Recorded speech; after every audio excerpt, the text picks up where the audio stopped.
राम राम दोस्तों, मैं आपकी प्यारी दुलारी चुगल किशोरी। कैसे हैं आप लोग? हम तो रोज़ की तरह फिर हाजिर हैं आपके लिए गर्मा गर्म और चटपटी जानकारी लेकर। अब अनुपमा में अनुज और माया ने शादी कर ली है। बस दोनों को साथ देखकर हमारे मन में तो यही सवाल आ रहा है, वहीं ये रिश्ता क्या कहलाता है में अक्षरा अभिमन्यु अब कस्टडी के लिए एक दूसरे से लड़ने वाले हैं। तो वहीं गुम है किसी के प्यार में, सही के सामने एक तरफ है प्यार और दूसरी तरफ है फर्ज। अब देखना होगा कि सही किसे चुनेगी। अब ये तो थी तीनों शोज़ की मोटा मोटी जानकारी, लेकिन पूरी जानकारी के लिए रोज़ की तरह आपको हमारा शो देखना होगा। तो चलिए जानते हैं कि आज के शो में क्या खास होने वाला है। और पहले चलते हैं अनुपमा के घर। अनुपमा में अनुपमा की मुश्किल की घड़ी उसके सामने आ गई है। अनुज अनुपमा की आंखों के सामने है और दोनों के दिलों में हज़ारों सवाल हैं, लेकिन दोनों का रिश्ता ऐसे मोड़ पर खड़ा है कि चाह कर भी कुछ पूछ नहीं पा रहे हैं। लेकिन दोनों को एक दूसरे का एहसास दूर से ही हो रहा है। ऐसा लग रहा है मानो जन्म जन्मों से पिछड़ा प्रेमी जोड़ा मिला है। हमारा दिल तो जितना ज़्यादा खुश है उतना ही ज़्यादा गुस्सा भी है, क्योंकि माया ने ऐसा क्या कर दिया जो अनुज ने अनुपमा को छोड़ दिया। वहीं भाभी आदत से मजबूर है, वो तो सबके सामने पूछ देती है कि शादी का क्या प्लान है। बताओ, बेचारी अनुपमा पूजा में जा भी नहीं सकती और अनुज को अनदेखा भी नहीं कर सकती। होता ये है कि अनुपमा तैयार होकर शाह हाउस निकलती है, लेकिन उसके पैरों में दर्द है, क्योंकि गुरु माँ ने उसे एक पैर पर खड़ा होने की सज़ा जो दी थी। अब अनुपमा मन ही मन सोचती है कि आज अनुज भी वहाँ होंगे और आज का दिन उसके लिए सबसे ज़्यादा मुश्किल होने वाला है। उधर शाह परिवार में सभी लोग पूजा की तैयारियों में जुटे हैं। तभी काव्या भी वहां पहुंच जाती है। अब काव्या को देखकर वनराज और बाकी तो तोते उड़ जाते हैं, क्योंकि दोनों को तो लगता है कि काव्या आएगी ही नहीं।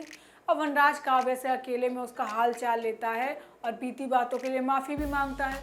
अब वनराज काव्या से उसके काम के बारे में पूछता है, लेकिन काव्या कुछ बताती ही नहीं है। लेकिन काव्या ये कहती है कि समर अनुपमा की वजह से उसे यहाँ पर आना पड़ा। तो वहीं दूसरी तरफ अनुपमा शाह हाउस की तरफ बढ़ रही है, लेकिन उसके कदम वहीं रुक जाते हैं। वो अनुज का सामना करने से डर रही है। तभी अनुपमा के सैंडल उतरकर आगे अटक जाती है और अनुज अपने हाथों से सैंडल को अनुपमा के पैरों में पहनाता है। अब अनुज को अपनी आंखों के सामने देखकर अनुपमा खुश हो जाती है। अनुज के चेहरे पर भी वही खुशी साफ दिखती है। अब दोनों बस एक दूसरे को देखते ही रह जाते हैं। दोनों मन ही मन एक दूसरे से हज़ार सवाल करते हैं और पीछे से दोनों को वनराज देख रहा होता है और मन ही मन सोचता है कि कोई तो दोनों के बीच में आ जाए। अब भगवान भी वनराज की मुराद पूरी कर देते हैं और पीछे से आ जाती है छोटी और माया। अब छोटी को देखकर अनुपमा उसे गले लगा लेती है और उस पर खूब प्यार लुटाती है, लेकिन छोटी तो कुछ बोलती ही नहीं। अनुपमा कहती है कि तुझे कितना मिस किया और तेरी कितनी याद आई, लेकिन छोटी तो किसी बात का जवाब ही नहीं देती है। अब अनुपमा को बुरा लगता है कि अब छोटी भी बदल गई है। तभी माया भी वहाँ आ जाती है और छोटी दोनों को मम्मी पापा कहकर अंदर ले जाती है। अब ये नज़ारा देखकर अनुपमा का दिल चूर चूर हो जाता है, लेकिन अनुज भी उसके आंसू पहुँच नहीं पाता। अब शाह हाउस में सभी अनुज और माया को एक साथ देखकर मुंह बना लेते हैं। कोई उनसे ठीक से बात ही नहीं करता। अब आगे आने वाले एपिसोड में अनुज और माया से शादी को लेकर सवाल करेगी, और जब पूजा में बैठने की बात आएगी तो अनुज के बगल में अनुपमा को हटाकर माया बैठ जाएगी।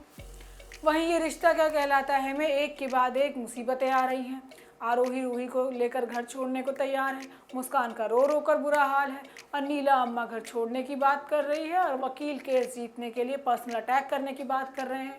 अब अबीर को अपने पाले में लाने के लिए अक्षरा अभिमन्यु दोनों ही पर्सनल अटैक करने के लिए राज़ी हो गए हैं। होता यह है कि आरोही सामान पैक करके जाने की तैयारी करती है कि तभी वहाँ अभिमन्यु आ जाता है और उसे रोकने की बजाय सवाल करता है कि आज तक सच क्यों छिपाया।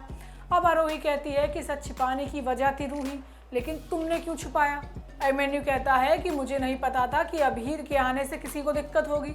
लेकिन आरोही कहती है कि परेशानी तो हो रही है ना, जो तुम्हें नहीं दिख रही है। वो कहती है कि वो अकेले अपनी बेटी को पाल पोस कर बड़ा कर लेगी और उसे किसी की ज़रूरत नहीं है। लेकिन अभिमन्यु आरोही को रोक लेता है। उधर मुस्कान का रो रो कर बुरा हाल है और उसने खुद को एक कमरे में बंद कर लिया है। अब नीला अम्मा भी अभिनव से सवाल करती है कि इतना सब कुछ हो गया तो तुझे कैसे नहीं पता चला। लेकिन अक्षरा कहती है कि उसे ये बात पहले से पता थी। अब अभिनव पहली बार अक्षरा पर गुस्सा करता है और कहता है कि इस बारे में उसे क्यों नहीं बताया। लेकिन अक्षरा कहती है कि आपके पास टाइम ही कहाँ था बात करने के लिए, आपको तो सिर्फ और सिर्फ पैसे कमाने हैं। लेकिन अभिनव कहता है कि पैसा उसके बेटे के लिए ज़रूरी है। लेकिन अक्षरा कहती है कि नहीं, आप तो अभिमन्यु की बराबरी करने की कोशिश कर रहे हैं। अब अभिनव भी भड़क जाता है और कहता है कि हाँ, मैं अपने बेटे को अपने पास रखने के लिए जो करना पड़ेगा वो मैं करूँगा। अब अभिनव की जिद देखकर अक्षरा भी परेशान हो जाती है, क्योंकि इसकी वजह से अक्षरा और अभिनव दोनों ही कायरव को समय नहीं दे पा रहे हैं। अब अगले दिन नीलम्मा वापस कसौली जाने की बात कहती है, वो भी मुस्कान को अपने साथ लेकर। अब मनीष नीलम्मा के सामने हाथ जोड़कर उन्हें रोकने की कोशिश करता है, लेकिन वो कहती हैं कि अब और ज़्यादा शर्मिंदगी नहीं झेलनी है, पहले ही बहुत कुछ बिगड़ चुका है और अब और कुछ नहीं। अक्षरा भी नीलम्मा को रोकने की कोशिश करती है, लेकिन अभिनव उसे टोक देता है। वो कहता है कि पहाड़ों की सड़कें ही भले टेढ़ी मेढ़ी होती हैं, लेकिन वहाँ के लोग बड़े सीधे होते हैं, उन्हें जाने दीजिए। इसके बाद अक्षरा के पास वकील का फ़ोन आता है। वो अभीर के केस पर बात करता है। वकील पर्सनल अटैक करने की बात करता है, लेकिन अक्षरा नहीं चाहती है कि घर की इज्जत को ऐसे कोर्ट में उछाला जाए। वहीं गुम है किसी के प्यार में विराट अस्पताल में है और सई की आंखों में मोटे मोटे आंसू हैं, लेकिन विराट के होश में आते ही सई उससे हालचाल पूछ लेती है, लेकिन विराट तो उसे देखकर ही चिढ़ जाता है और कहता है कि ये झूठी चिंता दिखाने की ज़रूरत नहीं है, मैं खुद को संभाल सकता हूँ। वो सई को भी झटक देता है। अब बाहर मीडिया वाले विराट और सई को पति पत्नी बता देते हैं, लेकिन सई मीडिया के सामने ही सत्या को अपना पति बताती है। वो कहती है कि सबने मिलकर इस मिशन को संभाला है, किसी एक ने नहीं। उधर अम्बा पहली बार सई पर प्यार लुटाती है। वो देखकर सभी लोग हैरान हो जाते हैं। अम्बा कहती है कि सई तू तो शेरनी निकली। अब सत्या भी मजाक में सई के कंधों पर हाथ रख देता है, लेकिन सई को ये सब अच्छा नहीं लगता। लेकिन अब सत्या नया कारनामा करने वाला है। वो सई के लिए गिफ्ट लाने का प्लान कर रहा है। अब मैडी उसे कहती है कि तू सई को गिफ्ट में साड़ी दे दे, क्योंकि अगर ये साड़ी त्योहार के दिन सई पहनेगी तो सबको अच्छा लगेगा। हम आपको बता दें कि सई वट सावित्री का व्रत रखने वाली है। अब शो में बड़ा ट्विस्ट ये आने वाला है कि वीनू के कहने पर विराट भी सई के लिए साड़ी भेजेगा और सत्या भी साड़ी लेकर आएगा। अब देखना होगा कि सई दोनों की साड़ियों में से फर्ज की साड़ी चुनती है या प्यार की साड़ी चुनती है। तो दोस्तों, ये तो थी आज के सीरियल की अपडेट, और आपको हमारा ये छोटा सा एपिसोड कैसा लगा हमें लाइक कमेंट करके ज़रूर बताइएगा। और अगर आपने हमारे चैनल को सब्सक्राइब नहीं किया है ना, तो वो भी कर लीजिएगा।